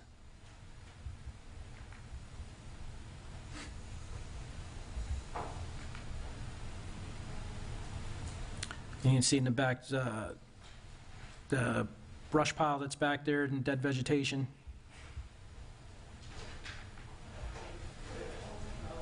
And then the dead palm fronds that are on the tree. Oop. There we go. Corrective action, property must cut the grass and weeds, and all trash and debris must be cleaned up and removed, and the branches and palm fronds must be cleaned up and disposed of. Property is not compliant. Recommended fine is $500 a day starting 6/26 until compliant, plus $330 for administrative costs, and any lien recording fees that may be associated with this case. And that concludes my presentation. Okay, have you had any contact with the property owner at all? No, ma'am. I got a complaint from the neighbor. Apparently there's a rodent infestation I was unable to prove, but it's overgrown. It's sent notice, posted the property. I did go out this morning to see if there was any change since I hadn't heard from them. It's actually worse now than it was at the time of the inspection. Okay. And you said you did send out notice. Do you have a return for the certification at all? Was notice returned at all, or did you get any indication that they didn't receive the certified mailing? No, not to my knowledge. Our admin's out today, but she did include, I believe, with our packet was the certified mailing. The certified mailing? Yeah, that we sent it out certified. Okay. All right, thank you, Mr. Rivera. Anyone here on behalf of the property owner, Blind Pass? Oh, no. 3511 Gulf Boulevard, LLC? Anyone here on behalf of the property owner, 3511 Gulf Boulevard, LLC?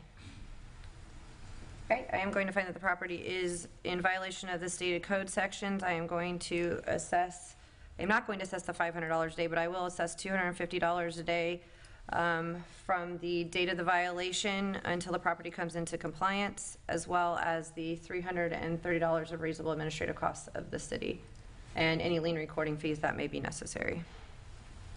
Thank you. If I may? Yes, Mr. LaRoe? I have to request a brief extension. I have a conflict on Zoom for a few minutes. I'm here for item D of the repeat violations, and then A, B, and C of the new violations.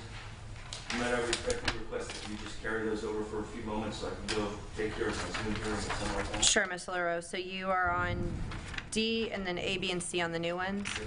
Okay, so we will go ahead and just continue those until you return. Thank you so much. Not a problem.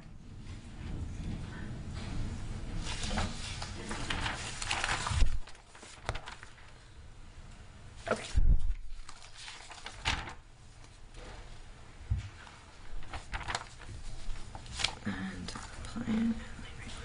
All right, moving on to 4B, case number 202550367, City of St. Pete Beach versus Irene Harapatian and Albert Badalian.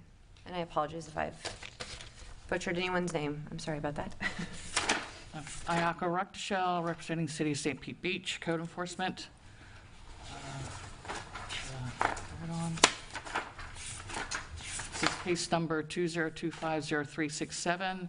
The respondents are Irene Hayrapetian and Albert Badalanian. Violation address is 9140 Gulf Boulevard. Violation description, the property is in a repeat violation of section 46-33, items 1A and B. Enumeration of the Code of Ordinances of the City of St. Pete Beach. In the agenda packet, you may see other ordinances noted. I just wanted to make note that they should be removed. If I can point them out to you, that would be 46-33, item C. Entire section 9864 and 9865 and 9866. That's in reference to other problems on the property, but they are not repeats. Okay, so the only section that is proceeding today for repeat violations is section 46-33, subsection 1, is that correct? Right, A and B. A and B, but not Correct. C. Okay. Okay, thank you. So there was an initial order date, case number 2021-0342, back from October 15th, 2021. My initial inspection this time around was on June 5th, 2025. The notice of repeat violation was sent on June 17th, 2025, and the notice of hearing dated and posted on the property on June 17th, 2025. This is the affidavit of posting. These pictures show overgrown vegetation on the property. You can see again, overgrown vegetation. They have several dead trees on their property. Different view, overgrown vegetation and a dead tree. This is illustration of the height of the grass exceeding 10, 12 inches.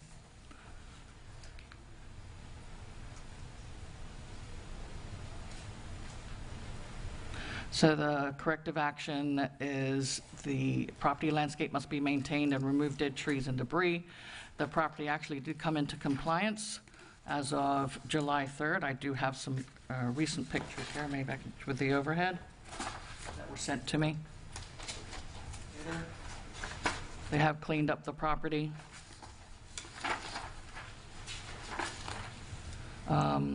Removed the dead trees and piled their debris on the road front,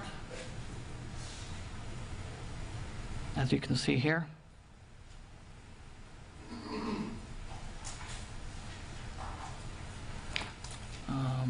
Back over this.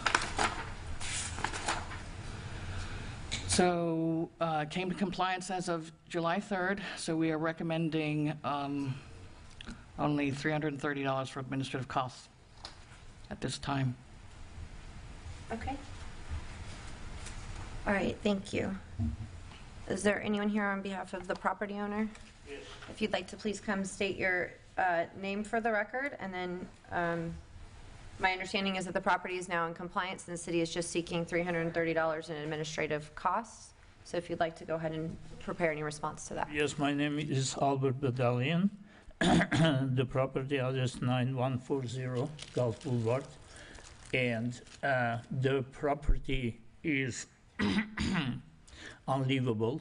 There's no water, no electricity, so we are renting right now. I found this notice a week later after it was posted. I immediately came to this office in person and spoke with Jennifer Donch, and so I never got any notice in mail, although we redirected our mail, but I never got anything. So I was unaware of this notice. I also sent 3 emails explaining our situation, and I believe with photos, never got a response. So I have photos on my computer. I can show it to you if you want. So the situation with our property is that if you are familiar with the 50% rule, so our damage was estimated more than 50% of the structure cost. So we applied for the FDEM program, if you are familiar with that. So, and we are waiting. They already postponed once their inspection. So they have instructed us not to touch anything around the perimeter of the house within 3 to 5 feet, not to disturb the soil around, because they are going to come and make an inspection for the foundation, that if it is sound or not.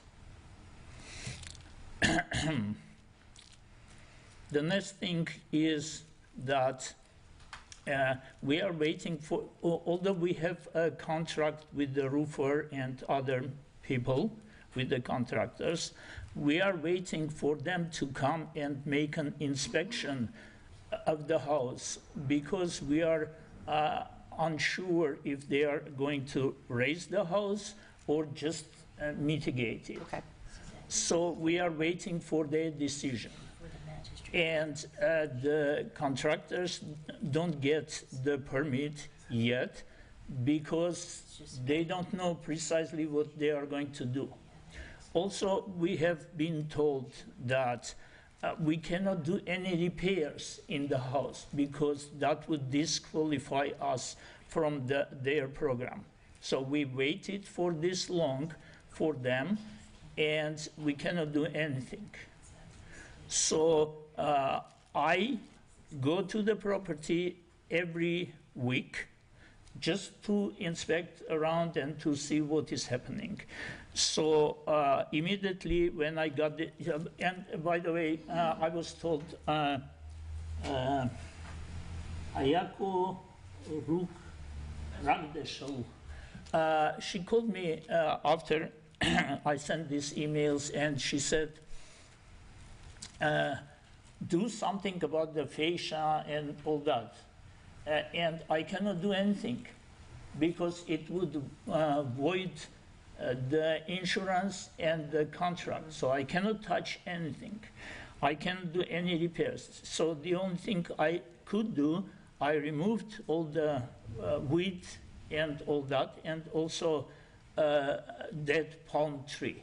There is a tree, mango tree, which is not dead. It has some dry branches, but it is not dead. It is reviving itself, so I'm not going to touch that. So that's the situation. And we have a road sign in front of the house for the bump, and it was broken.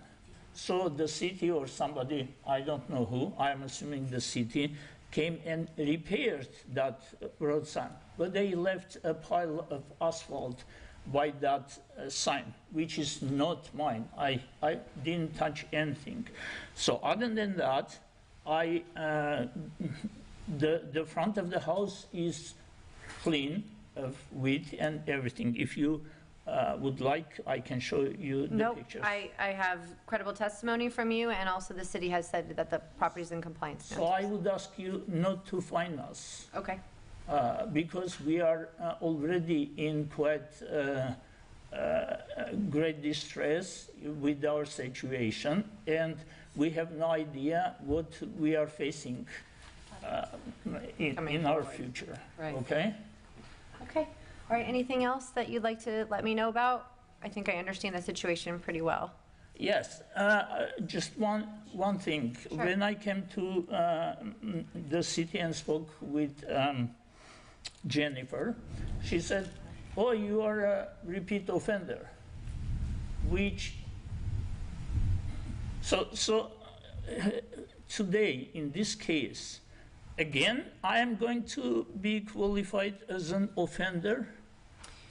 So the repeat offense is very specific to a very small portion of the code, and it is based on an order that was given by a different magistrate, Mr. Thanis, for the same code section for, it looks like, overgrown vegetation on the property. I don't actually know the specifics because the order is pretty vague. It just says that you violated section 46-33, section 1A and B for having overgrown vegetation, and this was back in 2021. Exactly. And you have 5 years that if you violate that section within those 5 years, it's a repeat offense. The reason I'm asking this question is that they came to the conclusion that we offended or didn't do the proper job. Sure. Which I contested then, because we cleaned everything, but we left a few like grasses which are protected by Florida law. They were protected by Florida law. So we left there, but the inspector was unhappy because he felt offended that we did not remove everything he said to be removed.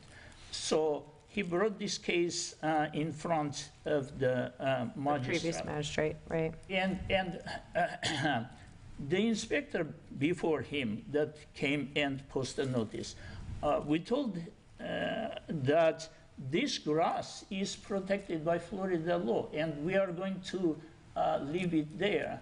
Are you fine with that? He said, I don't know, we have to ask an arborist or botanist, whatever. So, and I don't want to be rude and interrupt, but I can't do anything about that previous case. All I can say to you is that at that time, Mr. Thanis, who was the magistrate, did find that there was a violation, though you came into compliance before the hearing, so no fines were assessed.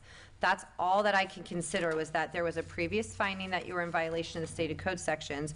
So today, I'm just here to determine, one, if you violated those same code sections, and if you did violate those same code sections, if a fine should be assessed for any violations. So the information that I have right now from you and from the city, that's the only things I'm supposed to consider in making my determination. Okay, just to make sure that I understood everything correctly. So today, are you going to qualify us that we make this offense so that will go into our records? So 72 years later, somebody will find that we repeatedly offended. So it's within a 5-year, it's a 5-year time span. So it would start today and it would go through 2030. So if in the next 5 years, if I were to find there was a violation today, if you violated that same code section in the next 5 years, it would be considered a repeat violation. Still, this is going to qualify for that. The only way I can determine, I can't take anything new to give you time to qualify. The only thing I can look at, since this is I can either find there's a repeat violation or not find that there's a repeat violation, based on the information that I'm given here today. What I have so far is testimony that there's a violation and just pictures from the city stating that there was a violation, but then I also have testimony from you stating that that got taken care of. Now, I can take into consideration testimony and find that there's an equitable reason, that you're in compliance, maybe there was something outstanding. I can take that into consideration when I'm determining the fines and fees, but whether or not there's a violation or not is something that I need to look at. And I don't really have a lot of wiggle room to determine if there's a violation or not based on the evidence that's presented in front of me. So to your point, whatever determination I make, if I do find that there's a violation, yes, it will carry for the next 5 years. So don't violate the same code section in the next 5 years. Otherwise, it's no longer a repeat violation. And that's Florida statute. So my hands are tied on that. I don't have any I can't have any wiggle room on that one. So I haven't made my ruling yet, but just in the event that I do, that's what will happen. Yeah, please don't fine us. I can understand that. I just have to base it on the evidence that's in front of me. So I can understand it, and I do appreciate your testimony here today. All right, anything further from the city? Thank you. So with the other problems that are apparent on the property as well, the fascia and the roof, hence the removal of those other ordinances out of the thing, just wanted to explain that and just focus on the repeat violation. Sure. So, based on the evidence that was presented here today, I do find that the property is in violation of the stated code section, which is 46-33, subsection 1A and B. I am not going to assess any fines. I am not going to assess any costs at all. There will be no financial repercussions on that. I am going to include in my order, though, the information that the respondent gave to me about the 3 to 5 foot perimeter for the foundation because the FDEM. I think those are extenuating circumstances that are being considered in the order in the event that the city does try and cite this property for that same violation in the next coming future, just to make sure that we have that on record, take that into consideration for any future potential violations, that the property owner is not touching that area because they've been instructed not to by the state in order to qualify for the ability to rehabilitate the property. So, and if I have your contact information, please let me know there on the sign-in sheet. I will get you an order to that effect.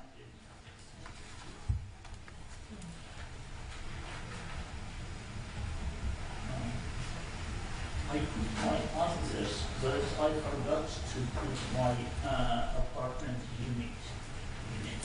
Okay, moving on.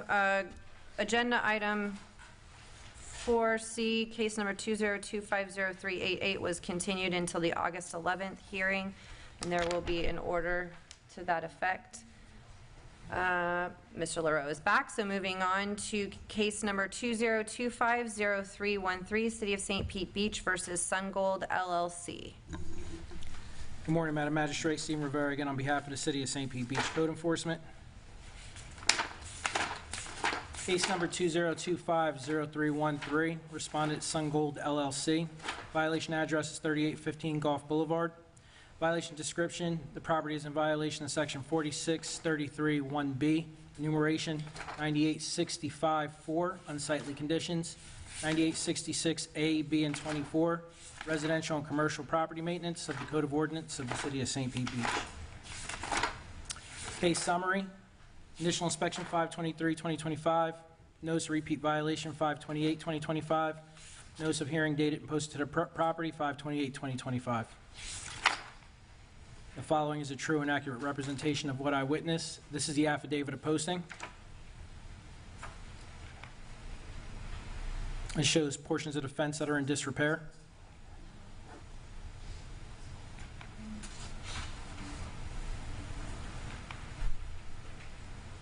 Another section of the fence. This shows the dead vegetation that's collected along the walkway there.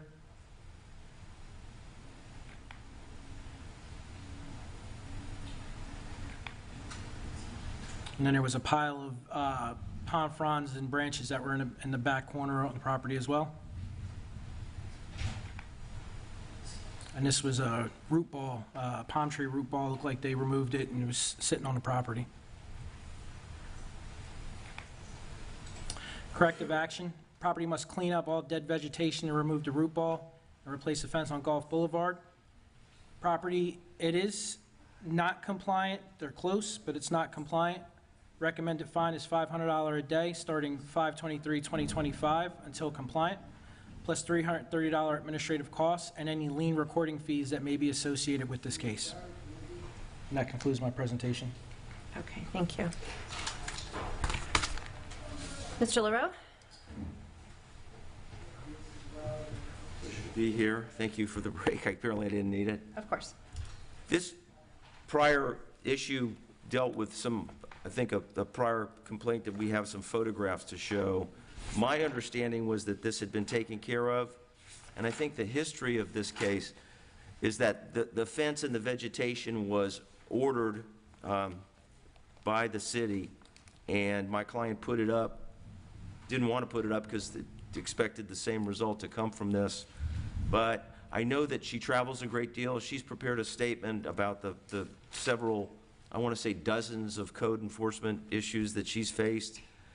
She feels that she's been focused on quite a bit, but I would like to at least have an opportunity to finalize this. I don't think we had a notice of this until I made my public records request. We thought that today's proceedings, candidly, would just be the new cases A, B, and C. I was unaware of this until I actually saw the agenda a couple of days ago and we asked for the presentation. I would like just a little bit more time to finalize this. We'd like to be able to just simply take the fence down and take that vegetation out. I think that's, no, it's gone. The vegetation is completely removed. I don't have to take the fence down. The fence is repaired. The fence is repaired. Okay. Apparently, I don't know when the last inspection was, but we're hoping that everything has come into compliance and that we certainly can have an opportunity to prove that. Again, I didn't know that this was on the agenda today until just recently. I don't know when the city has gone out for any kind of follow-up, but I certainly would invite this fine gentleman to come up and explain the situation. So I did go out this morning. I did see that the vegetation was cleaned up. The root ball was removed. However, there's portions of the fence that are still broken and they're falling over. There was sections that were replaced, but they didn't replace the whole thing. They 4-foot sections. There's a couple of broken slats down that whole side of Golf Boulevard. Okay, so the outstanding issue is the fence. Of course, under Chapter 162, there's no cure time that's required, as this is a previous repeat violation. The repeat violation was, again, a situation where, Ms. Moran will explain, she is often outside of the area, and the notices that she received, she was not able to act on. I think it was one of the items, I think, was a cup, a frond, and it looks to be the city's Christmas decorations somehow found their way as some kind of item that was left on her property. $500 a day since May would be quite a detriment to my client, and I know that she's, in her best interest, done everything she can to bring it into compliance. I will defer to her as to what she wants to do with the fence, but if we could get some more time just to finish that up. Again, I don't want more time. you don't want more time? No, I don't.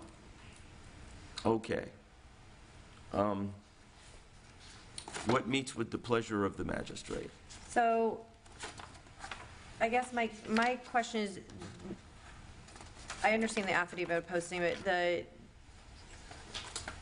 certified mailing, Mr. Rivera, do you have a copy of the certified mailing from the notice of violation? Understanding it's a repeat violation, no necessary to cure, but my understanding from Mr. Leroux is that the notice for the repeat violation wasn't even received by the respondent. So and this is now several cases in, we're around the same time frame where I'm hearing people didn't receive their. You're looking for the certified mailing? For the notice, right. And I appreciate that you guys put the affidavit of posting, but the Chapter 162 requires you to send it certified to the property appraiser tax collectors. I don't have it in front of me, but it wasn't included as part of the package. It's not, no. It very rarely, if or ever is. Give me a moment, I'll see if I can pull it up.